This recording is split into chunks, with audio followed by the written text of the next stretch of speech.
ሰላም ጤና ይስጥልን የከፋ ቴሌቪዥን ተከታታዮች የዕለቱን ዜናዎች ይዘን ቀርበናል። ዜናውን እየመራሁ ምህረት አብርሃኑ ቆይታ አደርጋለሁ። እስከ ዜናዎቻችን ፍጻሜ አብራችሁን ቆዩ።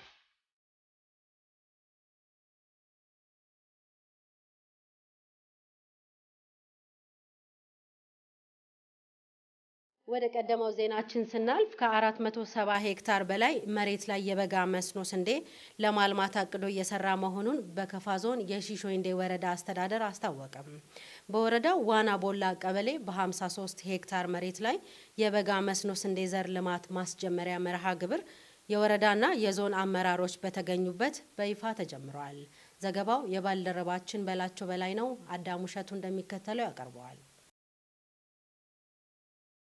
በ2015 ምርት ዘመን ከበጋ ስንዴ ከ1 ሄክታር መሬት 28 ኩንታል ምርት መገኘቱን የተናገሩት የወረዳ ዋና አስተዳዳሪ አቶ ደምሴ ገብረ ማርያም በዘንድሮ ደግሞ የተሻለ ምርት ለማግኘት እቅድ ተይዞ እየተሰራ መሆኑን አብራርተዋል። ዋና አስተዳዳሪው አክለው መንግስት የስንዴ ልመናን ለማስቀረትና የምግብ ዋስትናን ለማረጋገጥ ከወሰዳቸው እርምጃዎች መካከል የበጋ ስንዴ አንዱ ሲሆን በመንግስት የተቀመጠውን ግብ ለማሳካት ልዩ ትኩረት ተሰጥቶ እየተሰራበት መሆኑንም አክለዋል። የከፋ ዞን ግብርና አካባቢ ጥበቃና ህብረት ስራ መምሪያ ኃላፊ አቶ ጋዋባ መጫ በበኩላቸው በተያዘው የበጋ መስኖ እንደ ዞን 3027 ሄክታር መሬት በበጋ ስንዴ በመሸፈን ከ121000 ኩንታል በላይ ምርት ለመሰብሰብ ታቅዶ እየተሰራ መሆኑን ገልጸዋል። የበጋ ስንዴ እንደ ከፋ ዞን በ9 ወረዳዎች ዘንድሮ ልዩ ትኩረት ተሰጥቶ እየተሰራ ነው ያሉት የመምሪያ ኃላፊው ከዝናብ ጥገኝነት በመላቀቅ በጋ ላይ በመስኖ ስንዴ ማልማት መቻል የአርሶ አደሩን ኑሮ ከማሻሻል አልፎ የሚታየውን የገበያ ንረት ለማረጋጋት ሚናው የጎላ መሆኑንም አክለዋል። መንግስት በተለያዩ አካባቢዎች በብዙ ወጪ የሰራቸው የመስኖ ካናሎችን በመጠቀም ለውጤታማነት መስራት እንዳለባቸውም አሳስቧል። አርሶ አደሩ ከዝናብ ጥገኝነት ተላቆ በአመት 3 ጊዜ በማምረት የምግብ ዋስትናን እንዲያረጋግጥ ማስቻል አለብን ያሉት አቶ ጋው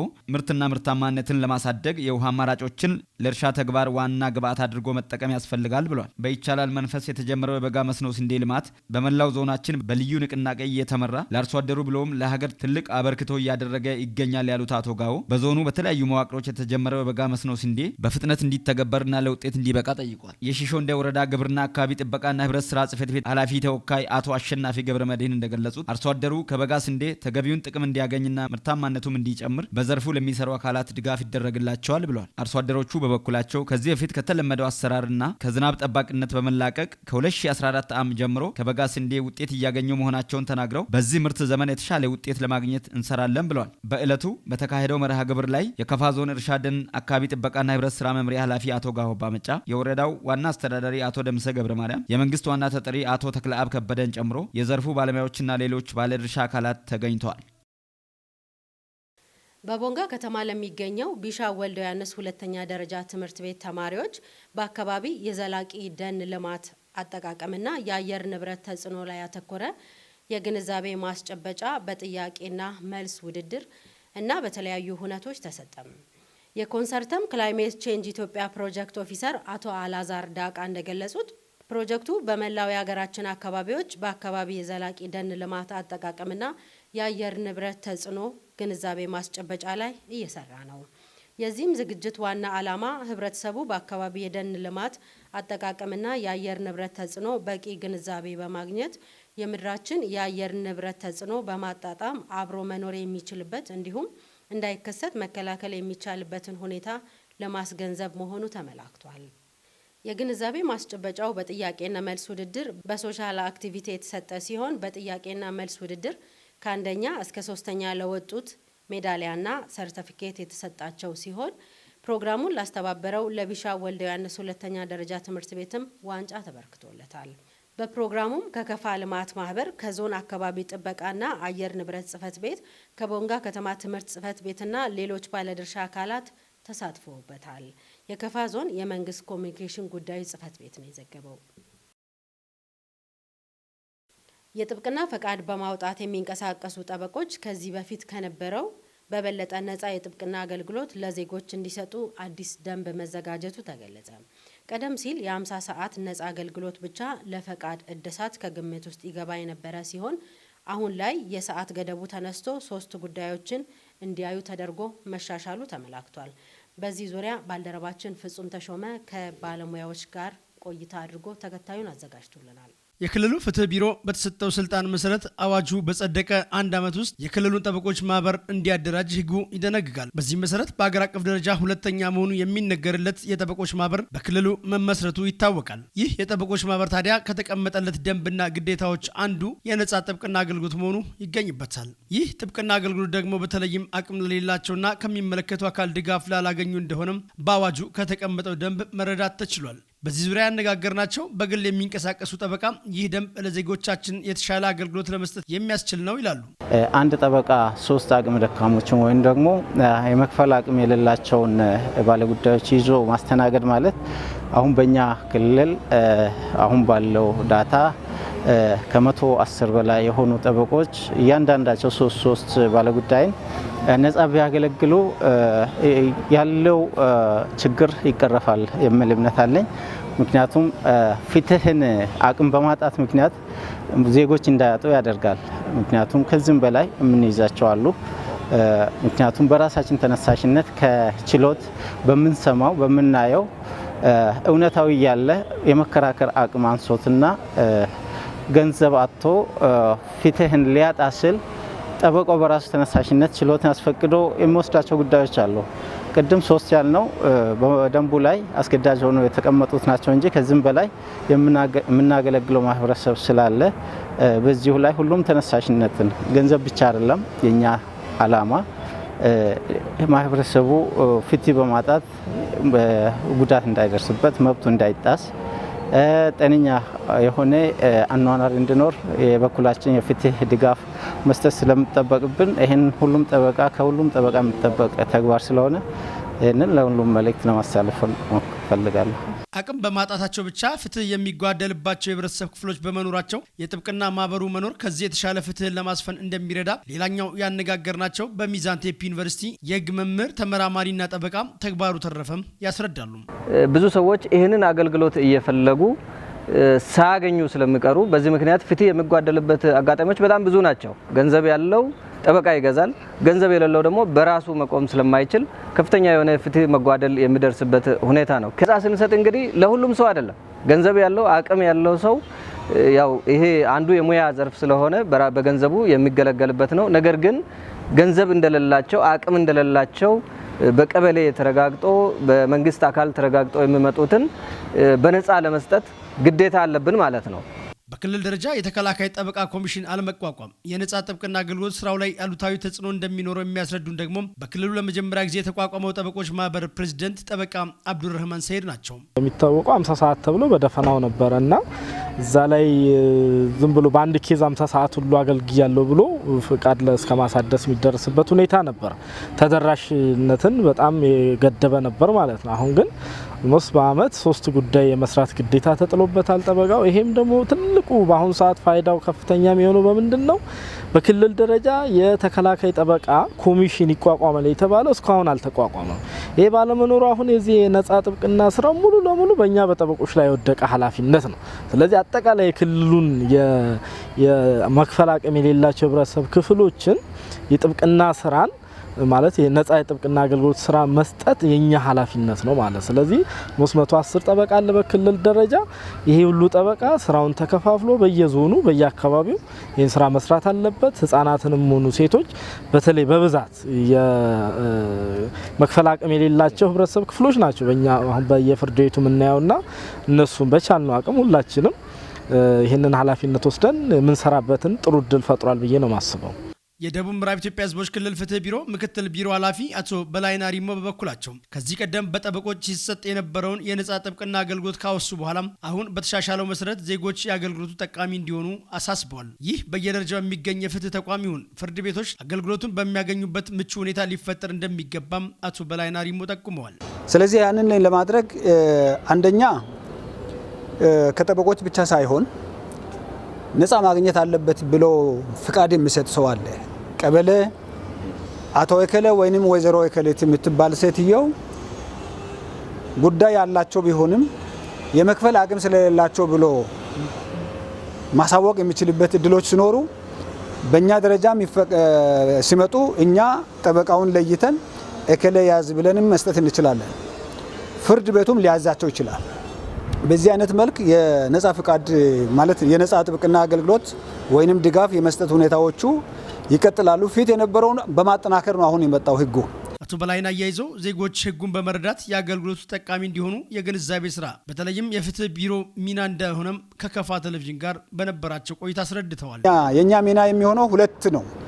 አንደኛው የነጻ የህግ አገልግሎት ያለ ስለመሆኑ ግንዛቤ መፍጠር አለብን ለህብረተሰቡ በትክክል ያንን የነጻ ድጋፍ የማግኘት ጉዳይ ህዝባችን ተገንዝቦታል ወይ ብሎ መውሰድ ስናይ የሚቀረን ነገር አለ። እሱን እስከታች ወረዳ ድረስ ባለው በማስተማር ደረጃ የምንሄደው አንድ ነገር አለ። ሁለተኛው ነጻ ለማግኘት የነጻ ጥብቅና ጉዳይን ለማግኘት አገልግሎት ለማግኘት የሚመጡ ደንበኞችን የተኛው ጠበቃ ቀድሞ ወስዷል የተኛው አልወሰደም የሚለው ነገር እኛ ጋር ዳታው ስላለ ያንን ለይተን በመስጠት እያደልን መስራት የምንችላቸው እድሎች ስለሚኖሩ በዛ ልክ የምንሰራ ይሆናል ማለት ነው። የደቡብ ምዕራብ ኢትዮጵያ ህዝቦች ክልል መንግስት ምክትል ርዕሰ መስተዳድር ዶክተር ኢንጂነር ነጋሽ ዋጌሾ ሙስናን በመዋጋት ረገድ ሁሉም እንዲተባበር ጥሪ አቀረቡ። ርዕሰ መስተዳድሩ ይህንን ያሉት የጸረ ሙስና ቀን በዓለም ለ20ኛ በሀገራችን ኢትዮጵያ ደግሞ ለ19ኛ ጊዜ በክልሉ ሚዛን አማን ከተማ በተከበረበት ወቅት ነው። ማርሸት ሰይፉ በደቡብ ምዕራብ ኢትዮጵያ ህዝቦች ክልል ስነ ምግባርና ጸረ ሙስና ኮሚሽን አዘጋጅነት የዓለም አቀፍ የጸረ ሙስና ቀን ሙስና የጋራ ጠላታችን ነው በህብረት እንታገል በሚል መሪ ቃል በሚዛን አማን ከተማ ተከብሮ ውሏል። በዓሉ በዓለም አቀፍ ደረጃ ለ20ኛ በሀገር አቀፍ ደረጃ ለ19ኛ ጊዜ የተከበረ ሲሆን በመድረኩም የደቡብ ምዕራብ ኢትዮጵያ ክልል ርዕሰ መስተዳድር ዶክተር ኢንጂነር ነጋሽ ዋጌሾን ጨምሮ የተለያዩ የመንግስት ከፍተኛ አመራሮች፣ የሀገር ሽማግሌዎች፣ የሃይማኖት አባቶችና ሌሎች ተገኝቷል። የፕሮግራሙን መክፈቻ ንግግር ያደረጉት የክልሉ ጸረ ሙስና ኮሚሽን ኮሚሽነር አቶ ሙሉ ሰው ዘውደ በበኩላቸው ሙስና የልማት አደናቃፊ በመሆኑ በጋራ መታገል አለብን ብለዋል። ሙስናና ብልሹ አሰራሮች ለመከላከል በመንግስት ደረጃ የተለያዩ ጥረቶች እየተደረጉ ቢገኝም ከወንጀሉ ውስብስብነት አኳያ በሚፈለገው ውጤት ማምጣት አልተቻለም። በክልላችን በመሬት በግዢ በሐሰተኛ ሰነዶች መገልገል፣ በኮንትራት አስተዳደር፣ ቼክ ማጭበርበር፣ ፕሮጀክቶች ሳይጠናቀቁ ሙሉ ክፍያ መፈጸም እንዲሁም ከአገልግሎት አሰጣጥ ጋር ተያይዞ የሚፈጸመውን ሙስናና ብልሹ አሰራር የሚመለከታቸው አካላትን በማሳተፍ ሙስና ከመፈጸሙ በፊት ለመከላከል መስራት ይጠበቅብናል። የክልሉ ምክትል ርዕሰ መስተዳድር ዶክተር ኢንጂነር ነጋሽ ዋጌሾ በመድረኩ ተገኝተው ባደረጉት ንግግር ሙስና በባህሪው ውስብስብ መሆኑን አንስተው ድንበር ተሻጋሪና የልማት እንቅፋት ነው ብለዋል። ስለሆነም በጋራ መታገል ለነገ የማይባል መሆኑንም አንስቷል። ሙስና ያልተገባ ጥቅም ለራስ ለማግኘት ወይም ለሌላ ወገኑ ለሚለው አካል ለማስገኘት አንዳንዴም ደግሞ የማንፈልገውንና የማንወደውን ወገን ለመጉዳት የምንጠቀምበት መሳሪያ የሆነ አሁን መጥቷል። ከባህሪው ውስብስብነት አኳያ በሁሉም ደረጃ በሚባል ደረጃ የሙስና፣ የሌብነት፣ የብልሹ አሰራር ባህሪያት ይታያሉ። ኮሚሽኑ ከተቋቋመ 1 ዓመት ማስቆጠሩን ያነሱት ርዕሰ መስተዳድሩ በእነዚህ ጊዜያቶችም የተለያዩ ጥቆማዎች የደረሱ መሆናቸውን በማንሳት ምርመራዎች እየተካሄዱ ነው ብለዋል። ከደረሱት ጥቆማዎች መካከል 260 የሚጠጉ የሙስና ተጨባጭነታቸው የተረጋገጡ ጥቆማዎች በመሆናቸው ወደ ሕግ ቀርበው ውሳኔ እየተጠባበቁ ይገኛሉ ብለዋል። ኮሚቴን አደራጅተን ወደ ስራ ገብተናል። ይሄ በክልሉ አስተባባሪ ኮሚቴ የሚመራ በተዋረድ ባሉት መዋቅሮችም በዞን በወረዳ አስተባባሪ በከተማ አስተዳደር አስተባባሪ ደረጃ የሚመሩ ኮሚቴ ተደራጅቶ በርከት ያሉ ጥቆማዎችን ወስደናል። ይህንን ኮሚቴ ምናልባት ካደራጀን 1 ዓመት አካባቢ ነው። በ1 ዓመት ጊዜ ዘመን ውስጥ 455 የተለያዩ ጥቆማዎች፣ ትላልቅ ግዙፍ ጥቆማዎች ቀርበውልናል። ከ455 ግዙፍ ጥቆማዎች ውስጥ ወደ 260 የሚጠጉ ተመርምሮ ተጣርቶ ተተንትኖ እነዚህ የሙስና ችግር ያለባቸው ጥቆማ ያለባቸው በተጨባጭ ምልክት ያለባቸው ናቸውና ወደ ሕግ መቅረብ አለባቸው ተብለው 260 የተለያዩ ጉዳዮች ወደ ሕግ ቀርቦ በሕግ የዳኝነት ሂደት ላይ ይገኛሉ። ቀሪዎች 120 የሚጠጉት አስተዳደራዊ ውሳኔ ተሰጥቶባቸው የተሰረቀውን ገንዘብ በማስመለስ የባከነውን የጠፋውን ንብረት በማስመለስ ሙከራም ሲደረግባቸው የነበሩት ሙከራዎቹ እንዲመክኑ በማድረግ መከላከል ተችሏል።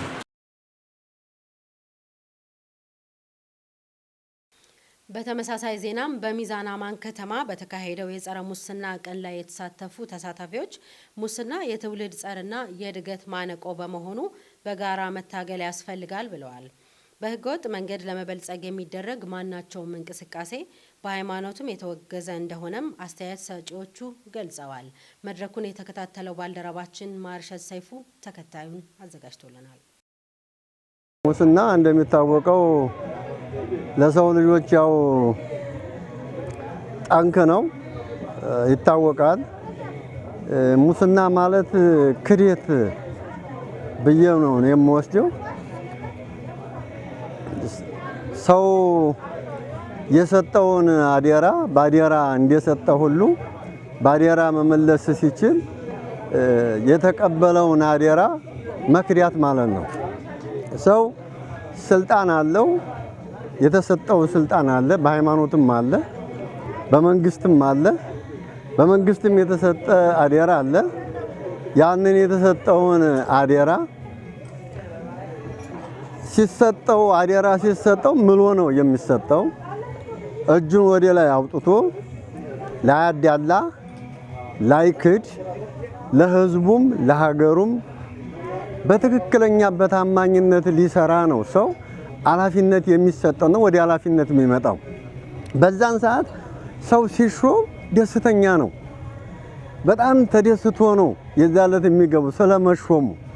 ግን ውሎ ካደረ በኋላ ያንን የተደሰተውን ደስታ እረስቶ እንደገና የተሰጠውን አደራ ትቶ ሰዎችን ሲያሳዝን ነው የሚገኘው። እንደገና የነበረበትን ያንን ደስታውን እረስቶ ማለት ነው። እዚህ አስከፊ በሽታዎች ተብሎ የተዘጋጀ መድረክ እንደ ሀገር ሽማግሌ የሚያመሰግን ነው። ቢሆንም እንደ ሀገር የሆነ እንደ ዜጋ አስከፊ በሽታ የሆነ ሙስና ነው። እንግዲህ በሰልም በእድርም በአካባቢም እንግዲህ ልንድን የምንችለው በራሳቸው ለፍተን አልበን እንጂ እንግዲህ በመንግስት ቤትም ሆነ በሃይማኖት ተቋምም ሆነ አስቸጋሪና አጸያፊ ስለሆነ ይህንን አጸያፊና አስቸጋሪ ችግሮችን በጋራ ተረባርበን ዘመድ አዝመድ ብቻ ሳይሆን ለራሳችን ብቻ ሳይሆን አገሩ እንዲያድግ አገሩ እንዲለማ የምንችለው በነጻነት ስለሆነ እንግዲህ የነጻነትን ጉዳይ የሙስናን ጉዳይ እንደ ሀገር ሽማግሌ አብረን እንታገል ብዬ ነው የሚያስበው። በሃይማኖት ዘንድ ስንመጣ ደግሞ እንደ ሃይማኖት ደግሞ ገንዘብ ነውና በገንዘብ መታለል። እንግዲህ ሙስና ትልቁ ነገር ክህደት ነው። ክህደት ነው። የተሰጠውን ኃላፊነት ባለመወጣት እንደገና ማድረግ ያለበትን ትቶ የማይደረገው በማድረግ አንድም ከስጋዊ አልፎ ነፍስን ማጥፋት ነው። ሰው ጥሩ ነገር ይዞ የትኛውን ቦታ የሚንቀሳቀስ ሰው ድሃ ሲሆን እዛ ላይ ባለሀብቱ ወይ ባለ ዝምድና ያለው ብር ያለው እንግዲህ ሊፈታው ይችላል። ጥሩ ነገር የያዘ ሰው ሊታሰር ይችላል። ስለዚህ ከዛ አንፃር አገር ላይ ችግር የሚያመጣው በምን ምክንያት ነው? በሙስና ምክንያት ነው። ስለዚህ ሁላችንም በሃይማኖት ተቋምም ቢሆን በየእድራችን ቢሆን በየሰላችን ቢሆን ተታገለን አገራችንን ከማንኛውም ዞን ከማንኛውም ክልል ጋር ተነጻጽራ ልትወጣ ትችላለች ማለት ሀሳቤ ነው ያለኝ። የውጭ ዜና IMF 11 የአየር ንብረት ፕሮጀክቶች መጠናቀቃቸውን ገለጸ። የዓለም አቀፍ የገንዘብ ፈንድ IMF ዋና ዳይሬክተር ክሪስታሊና ጆርጂቫ በአንድ ዓመት ውስጥ 11 የአየር ንብረት ፕሮጀክቶች መጠናቀቃቸውን ተናግረዋል። የአየር ንብረት ለውጥ ከፍተኛ ቀውስ እያስከተለ መሆኑን የገለጹት ዳይሬክተሯ የዓለም ንብረት ለውጥ መዋጋት የኢኮኖሚ መረጋጋትንና አረንጓዴ ልማት ለማምጣት ወሳኝ ነው ብለዋል። ዳይሬክተሯ ይህንን ያሉት በአረብ ኤሚሬትስ ዱባይ እየተካሄደ ባለው የአየር ንብረት ስብሰባ ኮፕ 28 ላይ ነው። በስብሰባው ላይ IMF በሚያደርጋቸው የፋይናንስ ስራዎች የአየር ንብረት ለውጥ የሚያስከትለውን ችግር ከግምት እንደሚያስገባ ክሪስታሊና ጆርጂቫ ተናግረዋል። ዳይሬክተሯ ዘላቂነትን በማምጣት ረገድ ግባችንን አሳክተናል፣ ከአረብ ኤሚሬትስ የተዋጣውን ጨምሮ $41 ቢሊዮን አለን ሲሉም ገልጸዋል። በአንድ ዓመት ውስጥ ከተሳኩት 11 ፕሮጀክቶች ውስጥ 6 በአፍሪካ የሚገኙና ለመጠናቀቅ ከ3 እስከ 4 ወራት የሚፈጅባቸው ናቸው ብለዋል። IMF ከዓለም ባንክ ከኢንተር አሜሪካ ዴቨሎፕመንት ባንክ እና ከአፍሪካ ልማት ባንክ ጋር እንደሚሰራም ዳይሬክተሯ ተናግረዋል። የተከበራችሁ የከፋ ቴሌቪዥን ተከታታዮች ለዕለቱ የመራረጥንላችሁ ዜናዎች የተከታተላችሁትን ይመስላል። ዜናውን እየመራሁ ምህረት ብርሃኑ ቆይታ አድርጌያለሁ። ሌሎች የጣቢያችን ዝግጅቶች ይቀጥላሉ። መልካም ጊዜ